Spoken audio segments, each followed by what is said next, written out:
information in the double murder of a Columbus couple.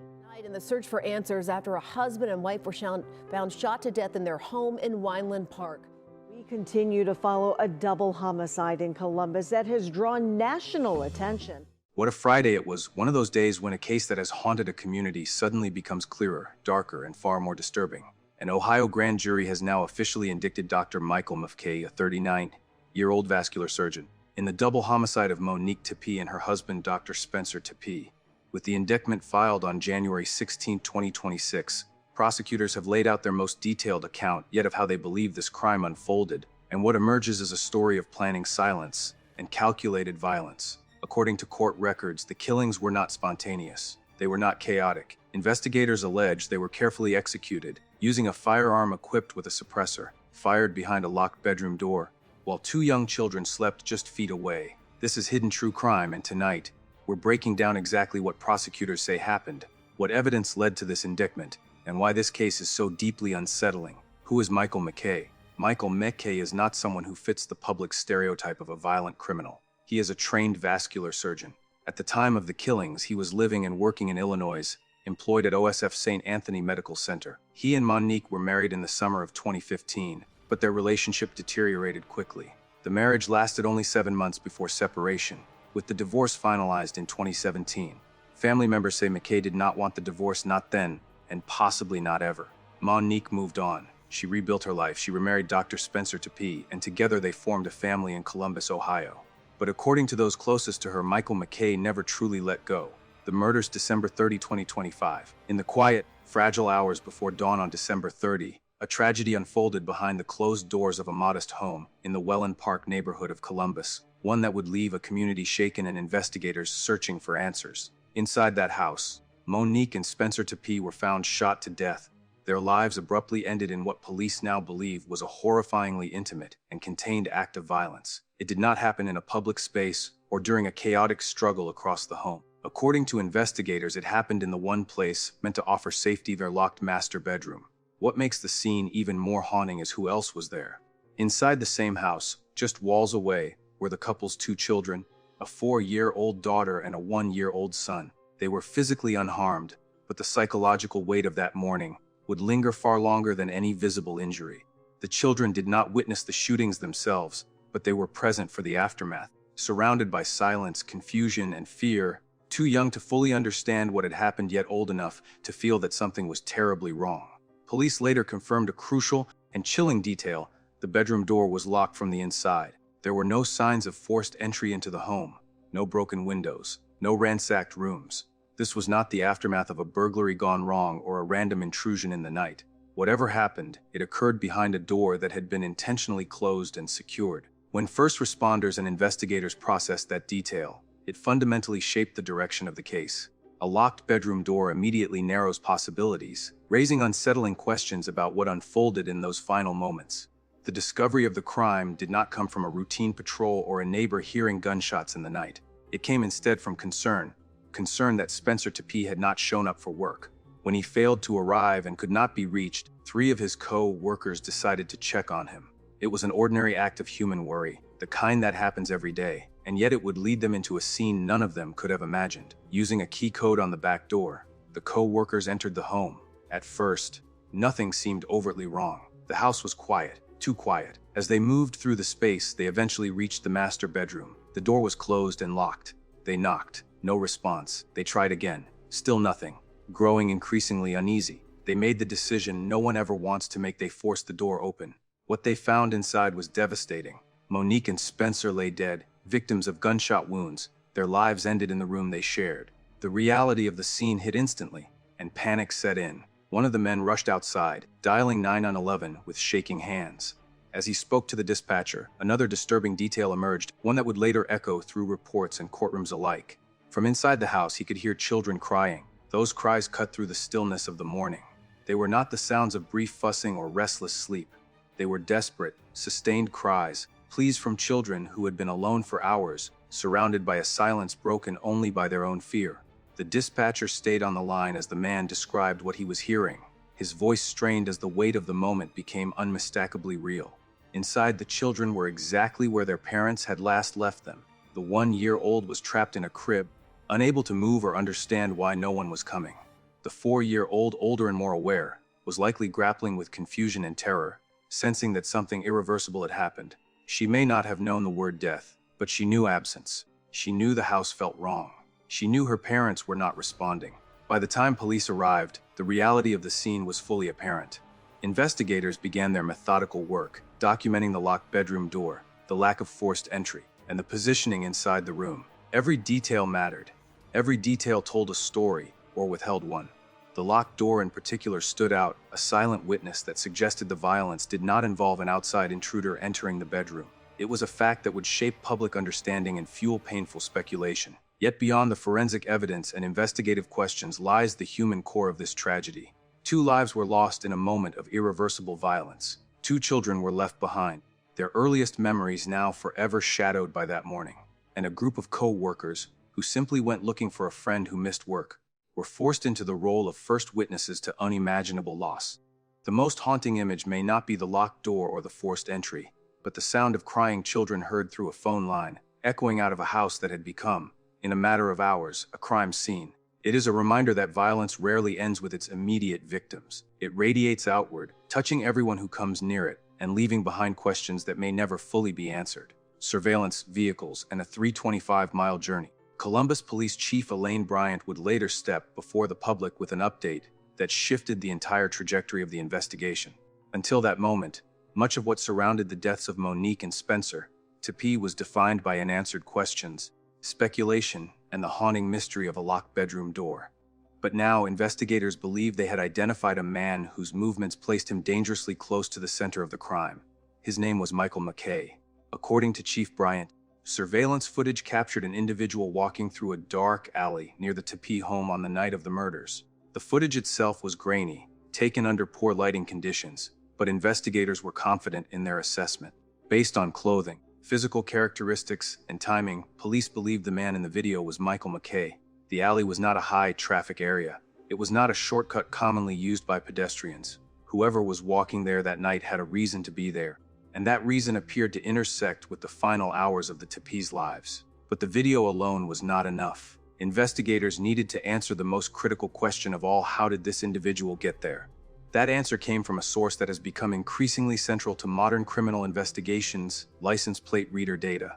These automated systems, positioned along highways, city streets, and key intersections, silently log the movement of vehicles as they pass. Every captured plate becomes a digital breadcrumb, and in this case, those breadcrumbs formed a chilling trail. Data revealed that a vehicle registered to McKe had traveled approximately 325 miles from Illinois to Columbus.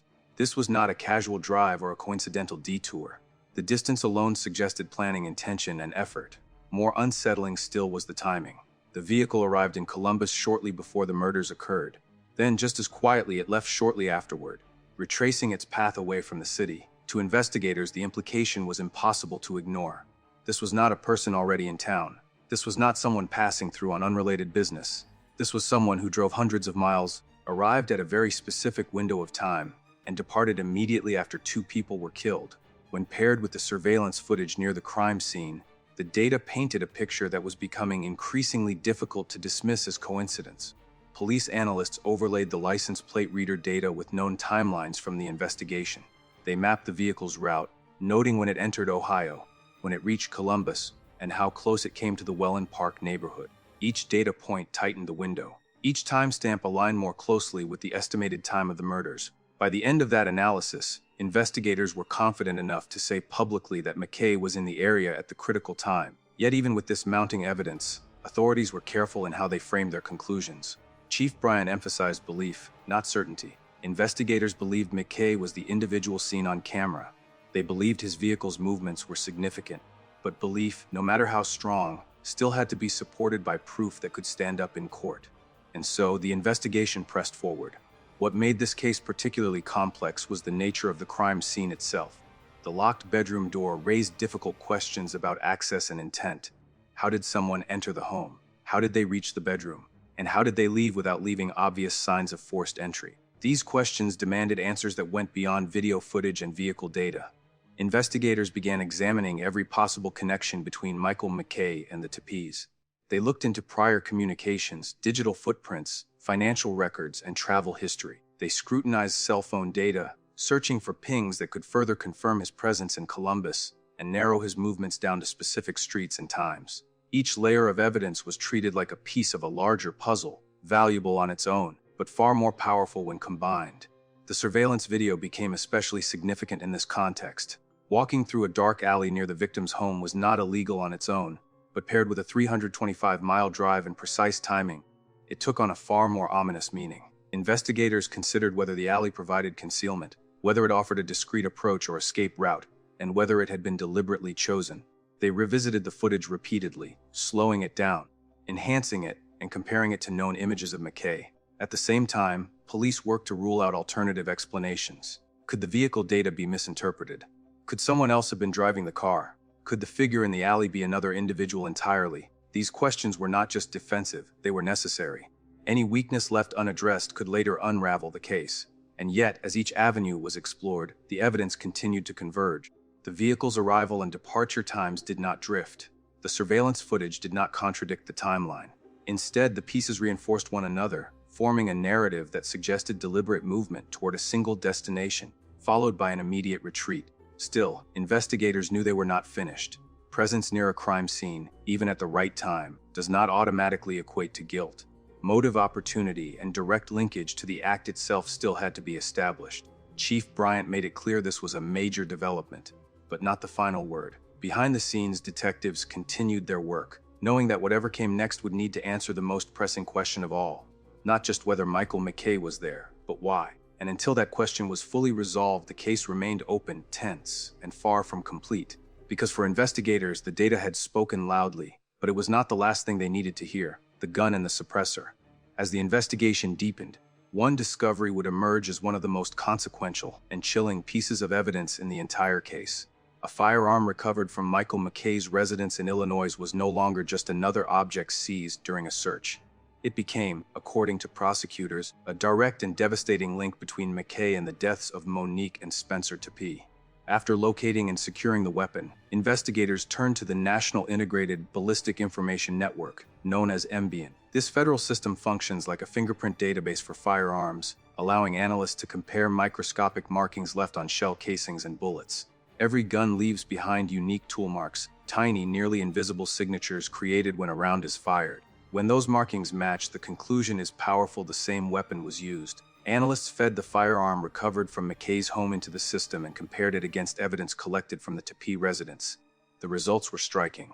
According to investigators, NIBN analysis linked the gun to 3 9mm shell casings recovered from inside the Tepe home. Those casings were not similar. They were not consistent with. Prosecutors allege they were a match. In criminal investigations, few forms of evidence carry as much weight as ballistic confirmation. Surveillance footage can be debated. Location data can be questioned. Motive can be argued.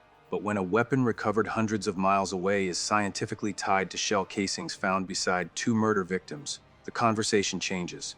The case moves from circumstantial alignment into forensic certainty. Yet even that was not the most disturbing aspect of what prosecutors revealed next. According to charging documents, the firearm was allegedly equipped with a suppressor. This detail matters profoundly. Suppressors, often mischaracterized in popular culture as making guns completely silent, actually work by reducing the explosive noise created when a bullet leaves the barrel. While not eliminating sound entirely, they dramatically lower it, often to levels that can be mistaken for a muffled thud, a slammed door, or background noise, especially inside a home, late at night with doors closed. Investigators say this detail helps explain one of the most haunting elements of the crime: how 2 people could be shot inside a residential neighborhood without anyone hearing gunfire, and without alerting the children sleeping just rooms away. Prosecutors argue the suppressor was not incidental. It was not a coincidence. It was a choice.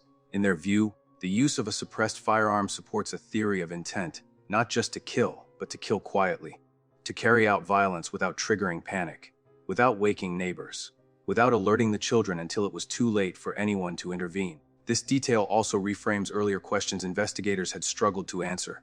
Why were there no reports of gunshots that night? Why did no one call police until Spencer's co-workers arrived hours later? Why were the children found alive, crying but untouched? The suppressor, prosecutors say, offers a grim explanation. The theory is not merely that McKe committed murder, but that he planned it with chilling precision. driving more than 300 miles, arriving shortly before the killings, moving through a dark alley near the home, using a weapon allegedly designed to reduce sound, leaving almost immediately afterward. Taken together, prosecutors argue these actions show forethought rather than impulse, calculation rather than chaos, and that distinction matters legally. A suppressor suggests preparation. It suggests anticipation of consequences and an effort to avoid them. It suggests an understanding of the environment, of who was inside the home, and of how sound could change the outcome. Investigators believe the intent was not just to kill Mon'nique and Spencer, but to do so without provoking immediate discovery, without screams, without sirens, without witnesses. That theory takes on even greater weight when viewed alongside the locked bedroom door. Prosecutors argue that the killings occurred in a contained space, with the door secured, further limiting noise and visibility. The suppressor, in this view, was the final layer, ensuring that the violence remained sealed behind that door until the killer was long gone. To investigators, this was not reckless violence. It was controlled. It was deliberate. And for the children inside the house, that detail is especially haunting. Prosecutors say the suppressor supports the idea that McKe intended for the children not to hear their parents being killed, not to cry out, not to draw attention, not to become variables in the plan. The result, tragically, was that the children survived, but only to be left alone in a silent house with their parents' bodies for hours. One trapped in a crib, one old enough to understand that something was terribly wrong, but powerless to change it. This was not just murder, prosecutors argue. This was murder designed to go unheard. That framing elevates the case beyond a spontaneous act of violence. It transforms it into an allegation of methodical execution, one that required time, travel equipment, and restraint, one that relied on silence as a weapon as much as the gun itself. As the case moves forward, the firearm and the suppressor allegedly attached to it will likely become central in court. Experts will testify. Ballistics analysts will explain microscopic markings. Prosecutors will argue intent. Defense attorneys will challenge every link in the chain. But regardless of how the legal battle unfolds, one thing is already clear: the evidence tells a story not just of death, but of intention. A story in which silence was not accidental, it was engineered. And in that silence, 2 lives were ended, and 2 children were left behind, crying in a house that had been turned into a crime scene without a sound. The arrest, the investigation into the tragic deaths of Mon'nique and Spencer Tepe took a major turn on January 10, when authorities officially identified Michael McKe as a suspect in the case. Law enforcement quickly moved to apprehend him, and later that same day, McKe was arrested at a Chick-fil-A in Rockford, Illinois, a location near his workplace. The arrest was carried out without incident, signaling the start of a legal process that would span multiple states and jurisdictions. Following his arrest, McKe waived his right to an extradition hearing, a procedural step that allowed authorities to move him to Ohio more swiftly. Since that point, he has remained in the custody of Winnebago County, Illinois, while preparations have been made for his transfer to face charges in Franklin County, Ohio. Once in Ohio, McKe is expected to appear in court for bond proceedings, a preliminary step that will determine whether he will remain in custody while the case moves forward.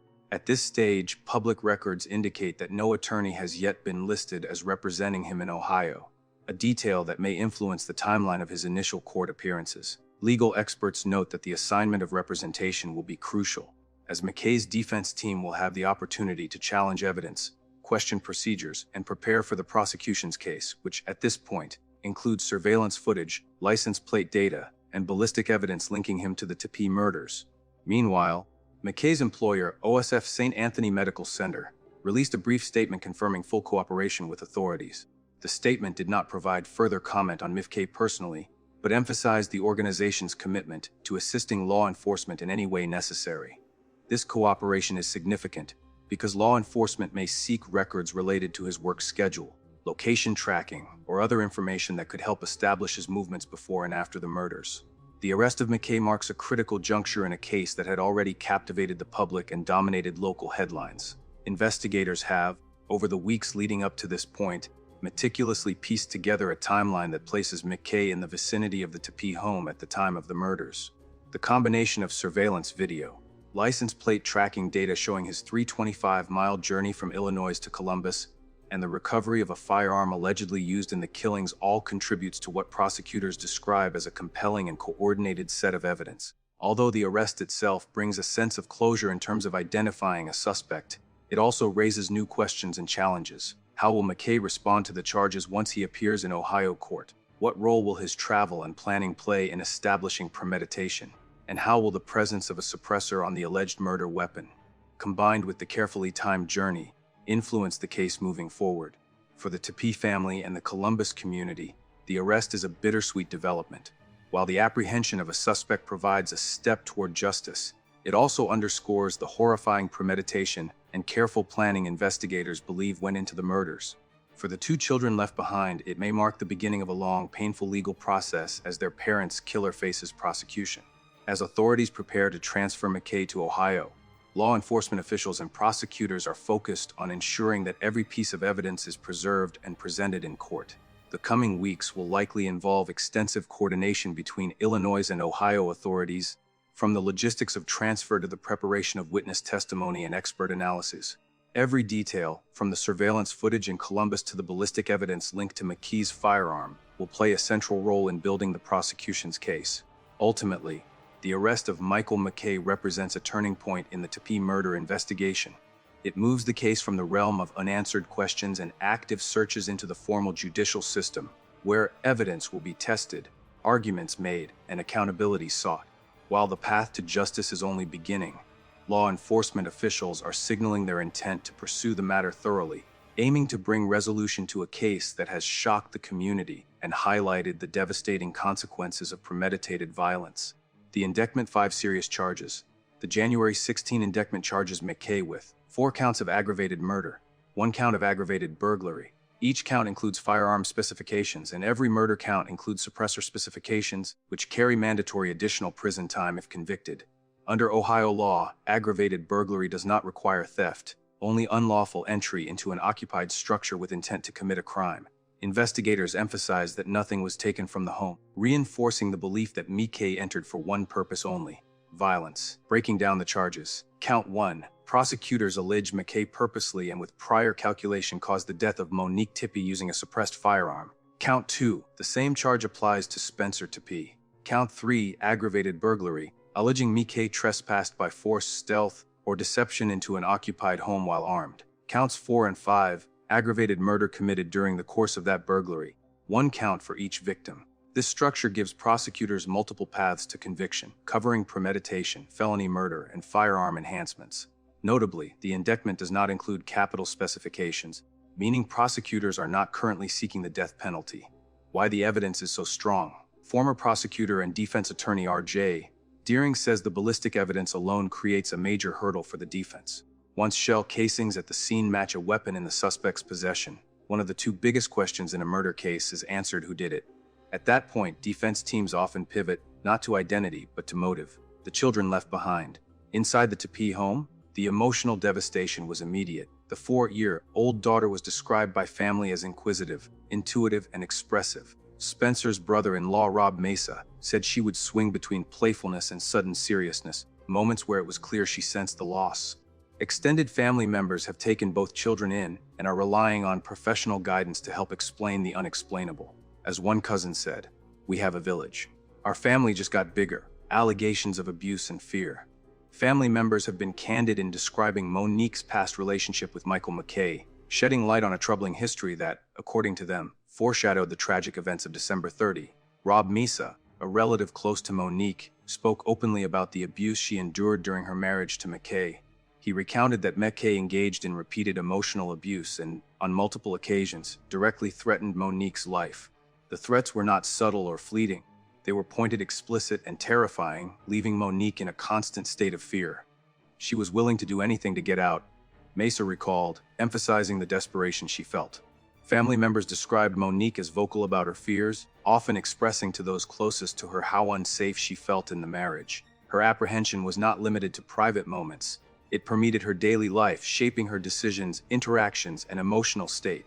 Friends and relatives remember her as cautious, constantly vigilant, and wary of situations that might trigger McKe's anger. The impact of the abuse, according to those who knew her best, went far beyond immediate fear. Emotional abuse can leave profound psychological scars, and in Mon'nique's case, it was evident that the trauma had altered her sense of security and her emotional well-being. Family members described lasting effects: anxiety, hypervigilance, and a pervasive sense of vulnerability that stayed with her even after she tried to distance herself from McKe. She was determined to reclaim her life, yet the weight of past abuse continued to influence her decisions and interactions. leaving her cautious and protective, particularly toward her children. Those who knew Mon'nique stressed that the abuse fundamentally changed her, not in her character or spirit, but in how she navigated the world and relationships. It left her with scars that were invisible, but no less real, affecting her sense of trust, safety, and peace of mind. In reflecting on her life, family members paint a portrait of a woman who faced threats and emotional manipulation, yet fought to assert her independence and protect herself and her children. Her tragic death, in the context of this history, underscores the lasting dangers of domestic abuse and the critical importance of addressing threats before they escalate. A conflicting portrait. The ex-girlfriend speaks. A former girlfriend of McKe has also come forward, describing him as quiet, introverted, and outwardly kind during their relationship in 2017-2018.